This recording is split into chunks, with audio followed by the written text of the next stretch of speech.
স্বাগত মোহনা টিভির পর্দায় আপনাদের সকলকে। সারা দাও বাংলাদেশ আজকে চলে এসেছে বাংলাদেশ জামাতে ইসলামী মনোনীত চট্টগ্রাম ৭ আসনের এমপি পদপ্রার্থী ডাক্তার এটিএম রেজাউল করিমের মহোদয়ের কাছে। স্বাগত আমাদের অনুষ্ঠানে আপনাকে। জি, আপনাকেও অনেক অনেক ধন্যবাদ আপনাদের চট্টগ্রামে আসার জন্য। আমরা পুরো দেশব্যাপী ঘুরে বেড়াচ্ছি, তারই ধারাবাহিকতায় আপনাদের চট্টগ্রামে আসা। শুরুতেই জানতে চাই আপনার নির্বাচনী এলাকা চট্টগ্রাম ৭ তথা রাঙ্গুনিয়া। রাঙ্গুনিয়া মানুষ এবং নির্বাচনের জন্য কতটুকু আপনারা প্রস্তুত, রাঙ্গুনিয়ার মানুষজন আপনাদেরকে কিভাবে এক্সপেক্ট করতেছে এবং এলাকায় আসলে কি কি ধরনের কার্যক্রম আপনারা পরিচালনা করছেন? জি, ধন্যবাদ আপনাকে। রাঙ্গুনিয়া আসলে চট্টগ্রামের মধ্যে একটু অন্যতম একটা উপজেলা। এটা একেবারে বলতে গেলে হিল ট্যাক্সের পাশে, একদিক দিয়ে রাঙ্গামাটি আর দিক দিয়ে আপনার এই যে কাপ্তা, এদিক দিয়ে বান্দরবন, এগুলা অধ্যুষিত একটা এলাকা। অনেকটা পাহাড় পর্বত, নদী নালা এরকম অনেক কিছু আছে এবং বিশেষ কর্ণফুলী নদীর পাশ দিয়েই বলা যায় রাঙ্গুনিয়াটা। তা আমরা আসলে এই যে আমি তো অনেকটা প্রফেশনাল করি, আমি পেশাজীবী। আমাদের বলতে গেলে ওখানে আমরা সবসময় সমাজসেবামূলক কাজ আমাদের চলমান আছে। আমরা রাঙ্গুনিয়াতে এই যে 2012 সালে আমরা রাঙ্গুনিয়াতে একটা হেলথ কেয়ার হাসপাতাল প্রতিষ্ঠা করি। ওইটার চেয়ারম্যান হচ্ছে আমি। ওটার মাধ্যমে সারা রাঙ্গুনিয়াতে আমরা সমাজসেবামূলক কাজ করি। বিভিন্ন জায়গায় আমরা যে স্কুল, কলেজ, মাদ্রাসা, হাসপাতাল, বিভিন্ন জায়গায় আমরা এই রোগী বিনামূল্যে রোগী দেখি, স্টুডেন্ট ছাত্রছাত্রীদের আমরা চেক আপ করি, ব্লাড ব্যাংকিং করি, ব্লাড টেস্ট করি, এরকম অনেক সমাজসেবামূলক কাজ করি আমরা। এবং এই বিশেষ করোনাতে আপনারা জানেন, কোভিডের সময় যেখানে মানুষ একটা রোগী দেখলে আর রোগী পালাই চলে যেত, সেই সময় রাঙ্গুনিয়াতে আমাদের যে হাসপাতালটা, যেটা আমি চেয়ারম্যান আমরা প্রতিষ্ঠা করি, ওটা ব্যাপকভাবে মানুষের সেবা করে এবং বলতে গেলে রাঙ্গুনিয়ার অন্যতম হাসপাতাল এসে প্রতিষ্ঠিত হয়। আপনারা কি আইসোলেশন সেন্টার করেছিলেন? হ্যাঁ, ওখানে আইসোলেশন সেন্টার ছিল, রোগীদের সার্ভিস ছিল, পরীক্ষা নিরীক্ষা ছিল, রোগী ভর্তি ছিল। ওখান থেকে আর বাসায় গিয়েও আমরা গ্রামে গিয়েও আমাদের ডাক্তাররা সেবা দিছে, অক্সিজেন দিছে। এর মাধ্যমে এটা রাঙ্গুনিয়াতে ব্যাপক সাড়া অর্জন করেছে এই কোভিডের সময়। এইভাবে আমরা কিন্তু অনেক দিন থেকে। আনুমানিক রাঙ্গুনিয়ায় তখন আপনারা কতজন মানুষকে সেবা দিয়েছেন? এটা রাঙ্গুনিয়াতে হবে, এটা আনুমানিক কত হবে, মিনিমাম 15 থেকে 20,000 মানুষের আমরা করোনার সময় বিভিন্নভাবে। বিনামূল্যে না, বিনামূল্যে, টোটাল বিনামূল্যে না, এটা কিছুটা খুব অল্প খরচে, মানে স্বল্প খরচে। ওইটা এমনি সবসময় স্বল্প খরচের, এটা এমনি সবসময় স্বল্প খরচের এটা হাসপাতাল গ্রামবাসীর জন্য। আচ্ছা, আপনার স্পষ্ট উত্তর পেয়েছি। আমি যদি আপনার এখানে তো অন্য কোনো দলের লোক নেই, শুধু তাই তাদের পক্ষ থেকে যদি আমি জিজ্ঞাসা করি যে অন্য দলকে ভোট না দিয়ে চট্টগ্রাম ৭ আসন তথা রাঙ্গুনিয়ায় কেন বাংলাদেশ জামাত ইসলামী তথা আপনাকে ভোট দিবে মানুষ? না, মানুষ ভোট দেওয়ার কারণ আমি যেটা মনে করি সেটা হচ্ছে, আমরা তো মানুষের সাথে সেই দীর্ঘদিন থেকে আমরা মানুষের সমাজসেবামূলক কাজের সাথে জড়িত। এটা মানুষ তো আমাদেরকে পরীক্ষিত আমরা দেখতেছে, কারণ আমরা তো কোনো সময় ক্ষমতার জন্য এগুলো করিনি। আমরা কোনোদিন কল্পনা করিনি যে আমরা ভোট করব, ইলেকশন করব, মানুষ আমাদের এমপি নির্বাচন করবে, চেয়ারম্যান বানাবে, অথবা একটা প্রশাসনিক কোনো ক্ষমতায় যাবে, ওইগুলো উদ্দেশ্য করে আমরা কোনোদিন কিন্তু সমাজসেবামূলক কাজ করিনি। আমরা ব্যাপকভাবে সমাজসেবামূলক কাজ করেছি, স্কুল, কলেজ, মাদ্রাসা, যেখানে যেগুলা একটা প্রয়োজনীয়গুলো আমরা বিভিন্ন কাজ করেছি। এবং বিশেষ করে মানুষ কেন ভোট দিবে, কারণ মানুষ তো শান্তি চায়। হ্যাঁ, মানুষ চায় শান্তি, মানুষ কোনো রাহাজানি, নৈরাজ্য এগুলো মানুষ পছন্দ করে না। আপনি 5ই আগস্টের পরে রাঙ্গুনিয়াতে একমাত্র জামাত ইসলামী লোকেরাই মানুষের যে শান্তির পক্ষে ছিল, এবং কোনো চাঁদাবাজি, কোনো জুলুম, কোনো অত্যাচার এগুলোতে ছিল না। মানুষ যেখানে যে সব কিছুতে ওরা চেষ্টা করেছে মানুষকে শান্তি দেওয়ার জন্য, এবং মানুষকে যারা এই চাঁদাবাজি করে, জুলুমবাজি করে, এগুলো থেকে ওদেরকে বিতাড়িত করে একটা মানুষের শান্তির জন্য ওরা চেষ্টা করেছে। এই সমস্ত কারণে আর সোশ্যাল ওয়ার্কও আমাদের লোকজন সবসময় জড়িত ছিল বিভিন্নভাবে। তো এগুলোর জন্য মানুষ আসলে জামাত ইসলামের ক্যান্ডিডেটকে আমার মনে হয় ওরা বেছে নেবে। আপনি অলরেডি জামাত সমর্থিত এমপি পদপ্রার্থী, জামাত আপনাকে নমিনেশন দিয়েছে। তো এলাকায় যখন আপনি যান এলাকাবাসীর কাছে, এলাকাবাসী থেকে আসলে কেমন আশ্বাস পাচ্ছেন বা কেমন তাদের ব্যবহার পাচ্ছেন, আচার আচরণে কি বুঝতে পারছেন যে প্রতিদ্বন্দ্বিতামূলক নির্বাচন হবে নাকি আপনি একক সংখ্যাগরিষ্ঠতায় আপনি জিততে পারবেন? আমি তো যেটা, কারণ আমি তো আসলে আমাকে তো নমিনেশন ডিক্লেয়ার মাত্র কয়েকদিন আগে, আমি তো এতে ছিলাম না, আর আমার ইচ্ছেও ছিল না যে আমি নির্বাচন করার। তো সংগঠন চিন্তা করেছে এটা, ওই জন্য মানে এবং আমাদের এলাকার অনেক মানুষের মানে ওরাও চেষ্টা বলতেছে যে ওরাও চাইছিল যে এরকম একজন। এই পরিবর্তন, এই যে নমিনেশন পরিবর্তন করে আপনাকে দিল প্রসঙ্গক্রমে প্রশ্নটিতে আসা, এটি কি সংগঠনেরই ইচ্ছে ছিল আপনাদের? না, এটা সংগঠনের ইচ্ছে ছিল। আমার যিনি আগে কেন্দ্রীয় উনি আমার মামা ছিল, আমার আপন মামা। উনি একটু শারীরিকভাবে অসুস্থ ছিল এবং অনেক বয়স হয়েছে। উনি চাইতেছে না যে উনি নিজে, যেহেতু ইলেকশন করতে গেলে একটু শারীরিক সক্ষমতা দরকার, উনি একটু বয়স হয়েছে, উনিও এটা সংগঠনের কাছে আপিল করেছে যাতে সংগঠন একটু বিকল্প কাউকে চেষ্টা করে। তখন সংগঠন এটা বিকল্প চেষ্টা করেছে। আর আমাদের সংগঠনে তো আবার ইচ্ছে করে কেউ নমিনেশন পাইতে পারে না। এখন সংগঠন যাকে মনে করবে তাকেই সংগঠনের সাংগঠনিক সিদ্ধান্তের আলোকে যাকে দিবে উনি ক্যান্ডিডেট হবে। এখানে কারো চাওয়া পাওয়ার ইচ্ছে করে কেউ কিছু করার কোনো সুযোগ নেই এখানে। না, সেটি আমরা দেখতে পেয়েছি, অনেক কেন্দ্রীয় নেতাও নমিনেশন পান না অনেক সময়, আমরা সেই ব্যাপারটা দেখেছি আপনাদের দলে। আমি আবারও আমার আগের প্রশ্নে যেতে চাই যে যখন আপনি জনগণের কাছাকাছি যান নমিনেশন নিশ্চিত হওয়ার পরে, তখন আসলে তাদের আচরণে কি মনে হয়, যে প্রতিদ্বন্দ্বিতামূলক নির্বাচন হবে যদি নির্বাচন সুষ্ঠু হয়, নাকি একক সংখ্যাগরিষ্ঠতা লাভের আশা করছেন? তা তো অবশ্যই, নির্বাচন সুষ্ঠু হয় তাহলে তো অবশ্যই আমরা বিপুল ভোটে জয়লাভ করব। কারণ হচ্ছে কি, আমরা তো আসলে এই যে আমরা তো দীর্ঘদিনব্যাপী মানুষের সাথে সম্পৃক্ত। আমরা তো রাঙ্গুনিয়ার সন্তান, রাঙ্গুনিয়ায় আমি বড় হয়েছি, রাঙ্গুনিয়ায় বসবাস করি, এলাকার সাথে সম্পৃক্ততা আছে, এলাকায় যাওয়া আসা করি, সবসময় এলাকার সাথে আমাদের যোগাযোগ আছে। এবং কি আমরা টাউনের শহরে থাকলেও গ্রামের সাথে সবসময় আসা যাওয়া করি, গ্রামে আমরা রেগুলার যাওয়া আসা করি, মানুষের সাথে আমরা সম্পৃক্ত, সারা রাঙ্গুনিয়া মানুষের সাথে আমরা সম্পৃক্ততা আছি। এই জন্য মানুষ তো অবশ্যই আমাদেরকে চিন্তা করবে, কারণ যে কোনো একটা প্ল্যাটফর্ম থেকে আমাদের ইলেকশন করতে হয়। এটা এমন না যে কোনো একটা, আমি তো এককভাবে স্বতন্ত্রভাবে ইলেকশন করতে পারি না, যে কোনো প্ল্যাটফর্ম থেকে ইলেকশন করতে হবে। এবং মানুষ অবশ্যই যদি যোগ্যতার বিচারে, যে কোনো, আমি যেহেতু রাঙ্গুনিয়ার সন্তান, যোগ্যতার বিচারে অবশ্যই আমাদেরকে ভোট দিবে, এটা আমরা আশা করি। এবং এটা আমাদেরকে অবশ্যই বিপুল ভোটেই আমরা ইনশাল্লাহ জয়লাভ করব। আপনার কথা একেবারেই স্পষ্ট উত্তর পেলাম। আপনি আশা করছেন একক সংখ্যাগরিষ্ঠতায় আপনি জয়লাভ করবেন এবং আপনার দলকে ভোট দিয়ে মানুষ নির্বাচিত করবেন। একটি বিষয় আমি একেবারেই বলে নিতে চাই যে আপনারা নির্বাচন কেন্দ্রিক কার্যক্রম শুরু করেছেন কিনা, বিশেষ কোনো কিছু, যেমন উঠান বৈঠক বা প্রচারণা কিংবা পথসভা, এগুলা কোনো কার্যক্রম শুরু না, করেছেন? আমি তো, আমার তো মাত্র কয়েকদিন হলো, তা কিন্তু আগে থেকেই এটা নির্বাচন কার্যক্রম চলতেছে। আর আমাদের ক্যান্ডিডেট ঘোষণা করছে প্রায় 1 বছর আগে। আমার আগে যিনি ছিল আমার মামা বলতেছে, উনি অনেক প্রায় ঘরে ঘরে সব জায়গায় প্রচার করেছে। আমারটা শুরু হবে মূলত, আমারটা মাত্র শুরু হচ্ছে। আমি একটা আগামীকাল, মনে করেন আগামীকাল আমি উঠান বৈঠক আমার আব্বা আমার কবর জিয়ারতের মাধ্যমে আমি আগামীকাল মূলত আমার প্রচারণা শুরু করব, নির্বাচনী প্রচারণা। কিন্তু প্রথম দিন থেকে আমি এখন কিন্তু এমনি দলগতভাবে প্রচারণা চলতেছে। এটা অনেক 1 বছর থেকে চলতেছে বিভিন্নভাবে, মানে জনগণের সাথে সম্পৃক্ত হওয়া, যাওয়া আসা। আমি যদিও মানে নির্বাচনী করি নাই, কাজ শুরু করিনি, কিন্তু এমনি তো আমি প্রায় তো জনগণের সাথে আমার সম্পৃক্ততা আছে। অনেক রাজনীতি নিয়ে কথা হলো, রাজনীতির বাইরে যে একটু কথা বলতে চাই। চট্টগ্রামের স্বনামধন্য একজন ডাক্তার আপনি, ডাক্তার হিসেবে নিজের পেশাটাকে যদি একটু বর্ণনা করেন, রাজনীতিবিদ নাকি ডাক্তার, কোন জায়গায় নিজেকে স্বাচ্ছন্দ্য? আমি তো আসলে একজন, বলা যায় যে আমি একজন পেশাজীবী। আমি একজন অর্থোপেডিক সার্জন। বেসিক্যালি আমি একজন ডাক্তার, অর্থোপেডিক সার্জন। এবং আমাদের এই যে আমরা সবসময় যে বিভিন্ন রকম বেসরকারি হাসপাতালগুলো নিয়ে আমরা থাকি, এবং এর মাধ্যমে মানুষের যাতে হাসপাতাল এবং মানুষ যাতে ভালো চিকিৎসা পায়, বিভিন্ন সবসময় আমরা এগুলা নিয়ে থাকি। এবং বেসরকারি হাসপাতাল, বেসরকারি প্রতিষ্ঠানগুলা এবং হেলথ সেক্টরে যাতে, মানে মানুষ যাতে হেলথ সেক্টর থেকে উপকৃত হয়, এই কাজগুলো আসলে আমরা করি সবসময়। আপনি কোনটাতে স্বাচ্ছন্দ্য বোধ করেন, ডাক্তারিতে নাকি রাজনীতিতে?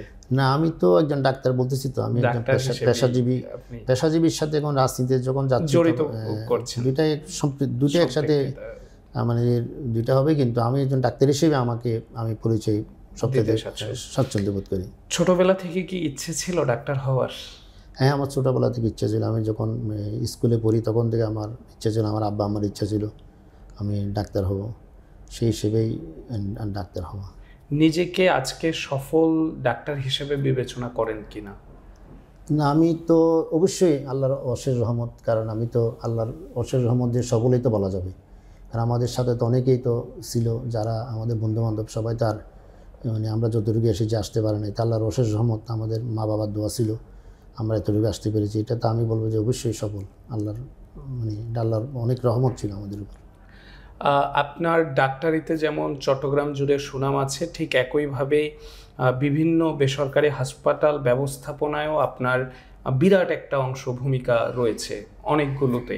তো সেই জায়গাটা থেকে যারা তরুণ ডাক্তার, তারা যদি উদ্যোক্তা হতে চায় কিংবা তারা যদি নতুন করে কোনো হসপিটাল শুরু করতে চায়, আপনি বললেন আপনার গ্রামে অনেক আগে থেকেই আপনি স্বল্প মূল্যের একটি হসপিটাল নির্মাণ করেছেন।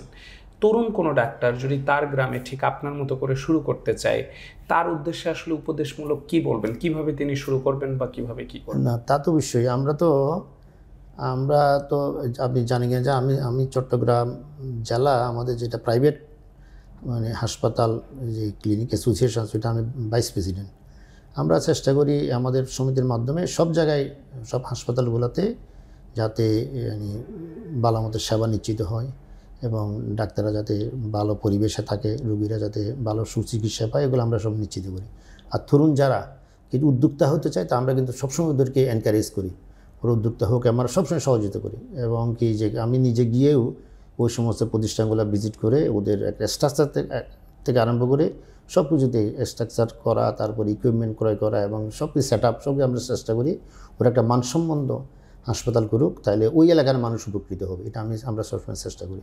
একেবারেই ব্যক্তিগত একটা প্রশ্ন আমার জানতে ইচ্ছে করছে খুব, যেমন আমি তো আপনাদের পেশার লোক না, আমি অন্য পেশার একজন লোক। তো আমি যদি এখন চাই মানুষের সেবা করার জন্য একটি হাসপাতাল আমি তৈরি করব, তো সেই ক্ষেত্রে কি আসলে ম্যানেজমেন্টে আমাকে অবশ্যই ডাক্তার রাখতে হবে, নাকি যারা ভালো ম্যানেজমেন্ট বুঝে তাদেরকে নিয়েই আমি একটা হাসপাতাল শুরু করে দিতে পারবো? মানে আপনার উপদেশের জায়গাটা কি থাকবে? আমার উপদেশের জায়গা হচ্ছে আসলে এখানে ডাক্তার ম্যানেজমেন্টে যদি ডাক্তার থাকে এটা খুব ভালো হয়, এটা সবচেয়ে ভালো। কারণ মানুষ একজন ডাক্তার, রুগীরা যখন ডাক্তারের কাছে আসে, ম্যানেজমেন্ট আসে, তখন উনি তো অনেক সময় রোগের কথাগুলো বলে, তখন যে ডাক্তার হলে তখন ওইটা বুঝতে অনেক সহজ হয়, বুঝতে সহজ, রুগীটাকে অ্যাডভাইস দিতে পারে। এবং যেই মানে সব তো আমি পারবো না, কিন্তু যাকে দরকার, যে ডিসিপ্লিন দরকার, ওই ডিসিপ্লিনের কনসালটেন্টকে দিয়ে ওই রুগীটারে তাড়াতাড়ি চিকিৎসা নিতে পারে এবং রুগীরও ভালো মানে রুগীরা স্বচ্ছন্দ বোধ করে। এবং ওই যে হাসপাতাল পরিচালনার ক্ষেত্রেও এটা মানে স্বচ্ছন্দ বোধ করে। তবে ডাক্তাররা কিন্তু আবার ওই যে না, এই যে আপনার যেগুলো বলতেছেন এই যে ম্যানেজমেন্ট, এটা কিন্তু আমাদের ডাক্তারদের এগুলো আবার এরকম একাডেমিক নলেজ কম, এই জন্য ম্যানেজমেন্টের জন্য ওই ম্যানেজমেন্টে যেগুলো একাডেমিক নলেজ ওই রকম মানে ম্যান পাওয়ারও প্রয়োজন হয়, যাতে এই যে ম্যান পাওয়ার হিউম্যান রিসোর্স যে ডিপার্টমেন্টটা, ওইটা প্রয়োজনের জন্য ওই লেভেলের ম্যানেজমেন্ট বা হিউম্যান রিসোর্স প্রয়োজন হয়, নাহলে স্টাফ ম্যানেজমেন্টটা খুব কঠিন হয়ে যায়, ওটাও দরকার। চমৎকার বলেছেন, আমি স্পষ্ট উত্তর পেয়েছি। আবার যেতে চাই রাজনৈতিক অঙ্গনে। এই আপনি যদি এমপি হিসেবে নির্বাচিত হন, তাহলে আপনি কি মনে করেন রাঙ্গুনিয়া আপনার যে হাসপাতাল আছে সেটিকে আধুনিকায়ন করে এমন করা কি সম্ভব কিনা যে তাদেরকে আর চট্টগ্রাম কেন্দ্রিক কোনো চিকিৎসা নিতে আসতে সাধারণত হবে না?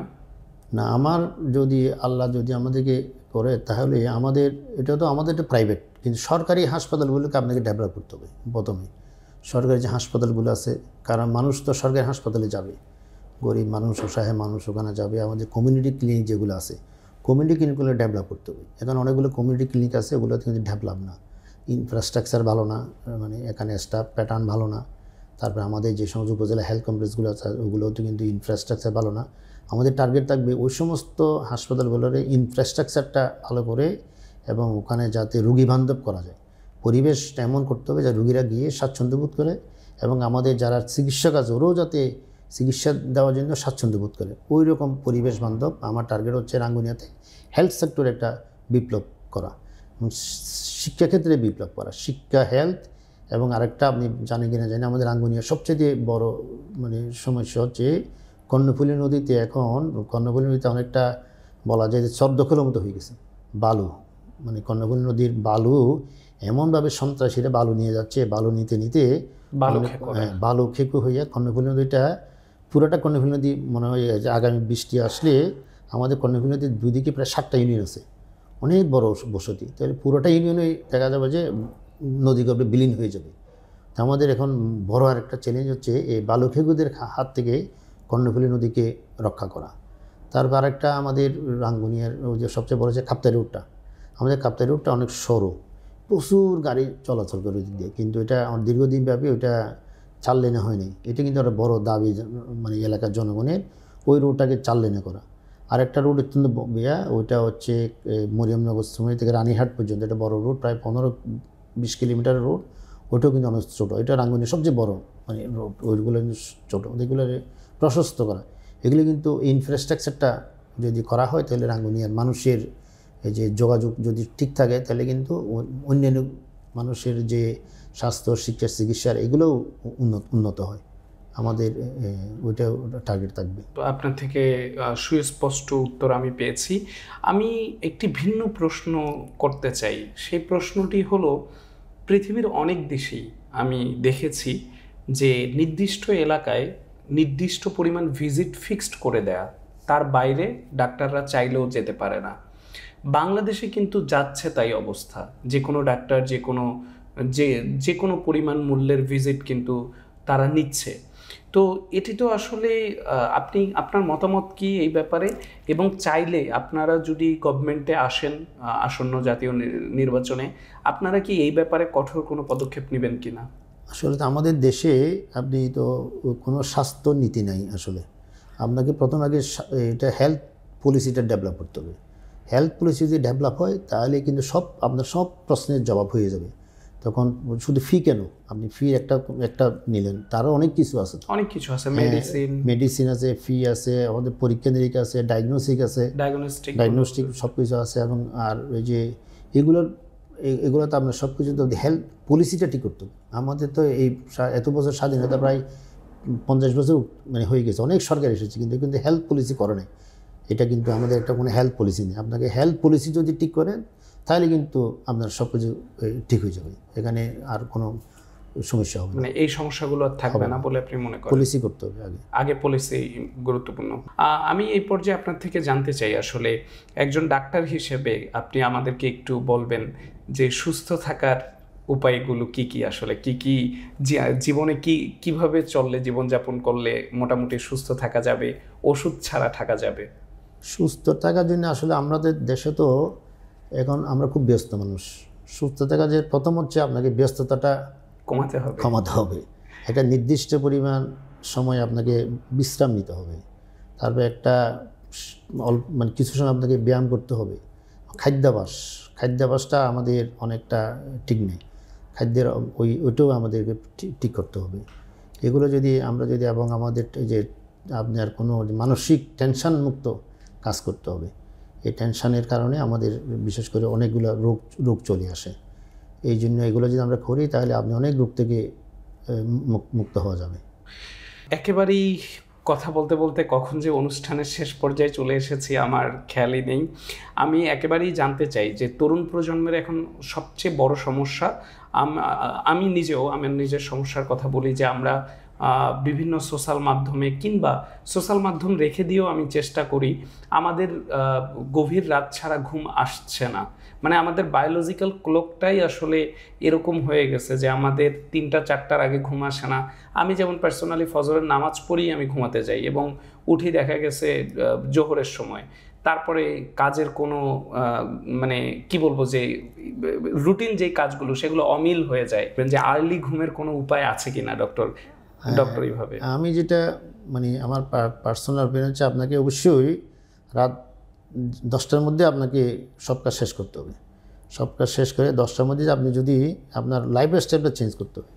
সব কাজ শেষ করে আপনি যদি 10টা-11টার মধ্যে ঘুমাই যান, তাহলে আপনি যে ফজর নামাজ পড়েন বলতেছেন, ফজর নামাজ পড়লেন, পরে এবার আপনি আপনার কাজে শুরু করে দিন। কিন্তু শোয়ার পরেও যদি ঘুম না আসে? না, ঘুম আসবে একদিন আপনার। যদি আপনি রেগুলার যদি এটা হ্যাবিট হয়ে যায়, এটা আস্তে আস্তে আবার আপনার অভ্যাস পরিণত হয়ে যাবে। যেমন বাইরের দেশ, আপনি অনেক দেশ গেছেন বলতেছেন, আমি তো পৃথিবী প্রায় 20-25টা দেশ আমি ঘুরছি, কিন্তু আপনি ওই সময় দেশে দেখেন মানে তখন কিন্তু আবার 12টার সময়, দুপুর 12টার সময় তারা লাঞ্চ করে সন্ধ্যা 6টার সময় আপনি ডিনার করে, এরপরে তারা তো তারপরে না এটা চমৎকার একটা উদাহরণ তারা আপনি দেখবেন যে ঘুমায় যাচ্ছে। এবং তখন আমিও দেখলাম যে আমার অনেক দেশে দেখবেন যে সন্ধ্যা হচ্ছে রাত্রে 9টায়, সকাল হচ্ছে 7টার সময়। ওদের অফিস কিন্তু 6টা থেকে শুরু। ওরা করতেছে না, ওদের অ্যাডজাস্ট হয়ে গেছে। আপনার কথা থেকে বুঝলাম এটা আসলে অভ্যাস পরিবর্তন করতে হবে, এছাড়া মানে এক্সট্রা কোনো মেডিসিনের প্রয়োজন নেই। মেডিসিনের নেই। আচ্ছা, সর্বশেষ আপনার কাছ থেকে মোহনা টিভির দর্শকদের উদ্দেশ্যে, আপনার আসন রাঙ্গুনিয়াবাসীর উদ্দেশ্যে, আপামর দেশের জনগণের উদ্দেশ্যে সুস্বাস্থ্য থাকার জন্য কিংবা একজন সচেতন নাগরিক হওয়ার জন্য যদি কোনো উপদেশ থাকে কিংবা কোনো মতামত থাকে দিতে পারেন। ধন্যবাদ আপনাকে। আমার মতামত হচ্ছে, আসলে আমি যেটা আপনাকে বলতে চাই, সুস্বাস্থ্যের জন্য যেটা প্রয়োজন সেটা হচ্ছে অনেকটা টেনশনমুক্ত জীবন যাপন করা। এই যে খাদ্যাভ্যাস যেটা আমরা ওইটা মানে ঠিক পরিমিত খাবার, পরিমিত ব্যায়াম, পরিমিত সব কিছু পরিমিত, এগুলো যদি আমরা পরিমিত রেগুলার আমি যদি ব্যায়াম করি তাহলে কিন্তু স্বাস্থ্য ঠিক থাকবে। আর আমাদের রাঙ্গুনিয়াবাসীর জন্য আমার একটু থামাবো আপনাকে, যে ব্যায়াম কি আসলে আমাদেরকে এখন আবার সবার একটা ঝোঁক হয়ে গিয়েছে যে জিমে যেই করতে হবে, ব্যায়ামটা কি ফ্রি হ্যান্ড এক্সারসাইজও করা? না, ফ্রি হ্যান্ডই সবচেয়ে ভালো। আপনি যদি এই যে সকালবেলা হোক, সন্ধ্যার সময় হোক, এই যে আপনি একটা পার্কে হাঁটেন অথবা আপনার রাস্তা যে কোনো জায়গায় হাঁটা, এটা কিন্তু ফ্রি হ্যান্ডে সবচেয়ে ভালো।